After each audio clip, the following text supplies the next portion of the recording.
Bienvenue à tous.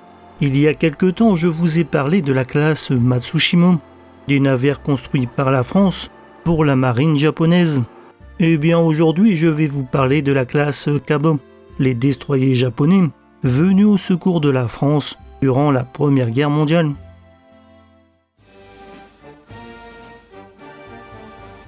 Lorsque la Première Guerre mondiale éclate, le Japon est confronté à un problème majeur.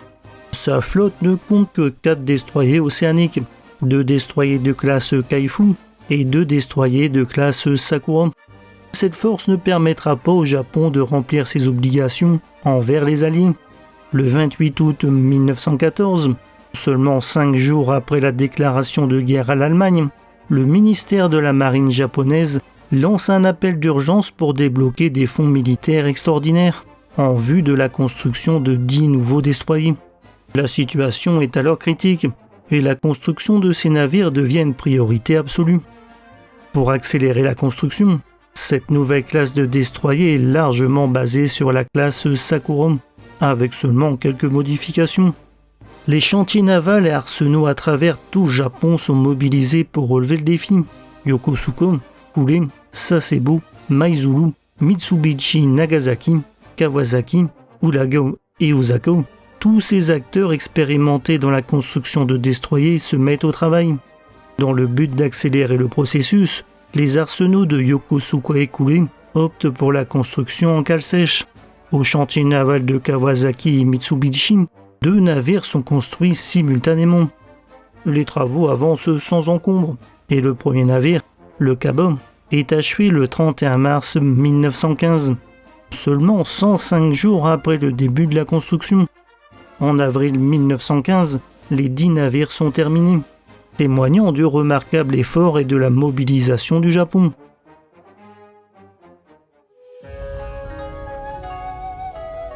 Les destroyers de la classe Kaba avaient une longueur totale de 82 mètres, une largeur de 7 mètres et un tirant d'eau de 2 mètres. Ils déplaçaient 685 tonnes à charge normale et 750 à pleine charge. Comme je l'ai dit précédemment, ces navires étaient largement basés sur la classe Sakura, mais avec des ajustements pour accélérer leur construction. Le changement le plus important étant leur motorisation. Les moteurs principaux sont les mêmes, avec 3 moteurs à piston à 3 axes pour une puissance de 9500 chevaux, propulsant les Kaba à 30 nœuds. Cependant, contrairement au Sakura, qui était équipé de 5 chaudières à turbine à vapeur à combustible mixte, les Kaba ont vu 2 de leurs chaudières arrière remplacées par de nouvelles chaudières fonctionnant en charbon uniquement, et les 3 chaudières avant ont été remplacées par 2 grandes chaudières à fioul lourd. Cette modification a permis de libérer de l'espace, qui a été utilisé comme réservoir de fioul lourd, augmentant ainsi l'autonomie. Ces changements de chaudière ont permis de grandement réduire les temps de construction. De l'extérieur, ces modifications ont également entraîné une différence notable dans la taille et l'espacement des 3 cheminées. En ce qui concerne l'approvisionnement en combustible, les navires transportaient 102 tonnes de charbon et 118 tonnes de fioul, leur offrant une autonomie de 2000 miles marins, soit environ 3700 km, à une vitesse de 12 nœuds. Du côté de l'armement, les destroyers de classe Kaba étaient armés de manière similaire à leurs prédécesseurs de la classe Sakura. Ils étaient équipés d'un canon de 120 mm de calibre 40 monté sur le pont avant, mettant l'accent sur la puissance de feu vers l'avant pour la destruction des destroyers ennemis lors des assauts. De 4 canons de 80 mm de calibre 40, avec 2 de chaque côté de la deuxième cheminée, un sur une plateforme derrière la troisième cheminée et un sur le pont arrière, et de 2 lance-torpilles jumelés sur support rotatif, l'un juste derrière le mât avant et l'autre juste devant le mât arrière. Une mise à jour importante était l'utilisation de torpilles de 733 mm, plus grandes que les 450 mm utilisées sur les Sakura. Plus tard, ils ont également été équipés de rampes de déploiement pour des mines maritimes de type Otsu, adoptées en 1921, situées sur le pont arrière. Il faut ici saluer le travail des chantiers navals japonais, qui malgré la nécessité de construire rapidement, et dans pas moins de 8 chantiers navals différents, ont réussi à produire une série de 10 navires aux capacités uniformes. Il a juste été découvert sur certains navires des fuites de fioul.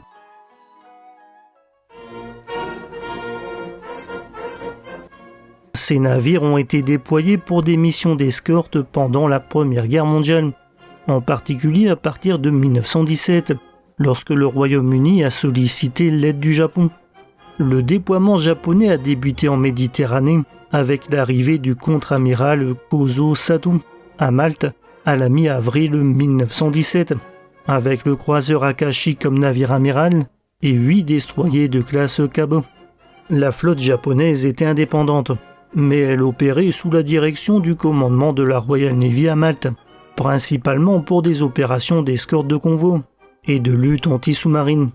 Les navires japonais ont protégé les convois alliés en Méditerranée, facilitant notamment le transport des troupes alliées d'Égypte vers Salonique et Marseille en vue de la grande offensive de 1918.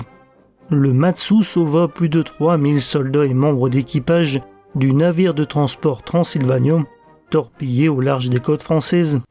Au total, les navires japonais ont escorté pas moins de 788 navires en Méditerranée et engagé les sous-marins ennemis plus de 30 fois.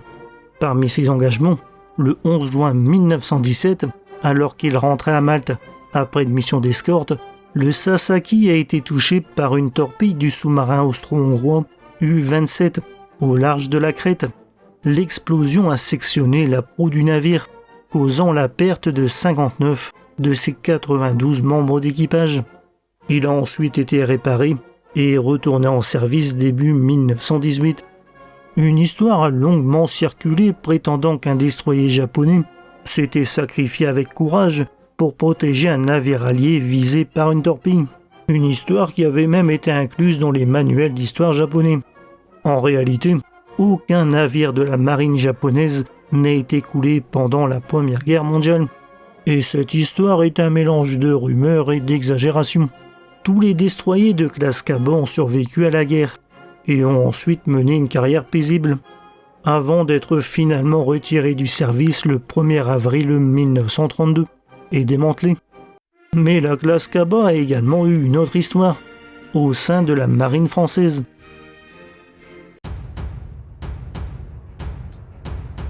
Nous sommes en pleine Première Guerre mondiale, et la marine française fait face à un cruel manque d'escorteurs et de torpilleurs, alors que les sous-marins allemands et austro-hongrois mènent des raids destructeurs. Les chantiers navals en France, au Royaume-Uni ou aux États-Unis tournaient déjà à pleine capacité, rendant impossible la construction de nouveaux navires. En 1916, l'attaché naval japonais à Paris a proposé une solution. Il suggère de faire construire au Japon une série de destroyers, car le Japon, étant éloigné du front, était peu affecté par la guerre et disposait encore de grandes capacités industrielles disponibles. La France accepte cette proposition et le 2 novembre 1916, une commande de 12 navires est confirmée par la France. Ces navires ont été nommés d'après les peuples de l'empire colonial français de l'époque. La conception et la construction de ces navires ont été entièrement laissées aux Japonais, et elles sont identiques à celles de la classe Kabo, bien qu'au fil du temps l'armement a été progressivement remplacé. En 1918, des rails de lancement pour 8 grenades sous-marines ont été ajoutés. En 1920, les tubes lance-torpilles ont été remplacés par un modèle plus récent. Et en 1930, le canon de 120 mm a été remplacé par un canon français de 100 mm, offrant une plus grande portée. Une fois fini, les navires ont été acheminés jusqu'à Port Saïd par des marins japonais, puis remis à la marine française entre août et octobre 1917. Ils furent ainsi les destroyers les plus modernes en service dans la marine française pendant la guerre. Les 12 destroyers, devenant des contre-torpilleurs selon la terminologie française, ont d'abord été stationnés en Méditerranée. 7 ont servi dans la 11e escadrille à Tarente, en Italie, et les 5 autres dans la 3e escadrille à Moudros, en Grèce. Après la Première Guerre mondiale, certains d'entre eux ont également été basés au Maroc, durant la guerre du Rif, en 1924. À la fin des années 1920, ils étaient basés à Brest et faisaient partie de l'escadre du Nord. En 1931, Ils formaient la 2e, 4e et 6e division de la 2e escadrille de torpilleurs. Tous sont finalement désarmés, démantelés entre 1933 et 1936, en même temps que les Kaba japonais. Voilà, c'est la fin de cette vidéo. J'espère que ça vous a plu. Et si c'est le cas, je vous encourage à mettre un petit like et au passage à vous abonner pour ne rater aucune de mes prochaines vidéos.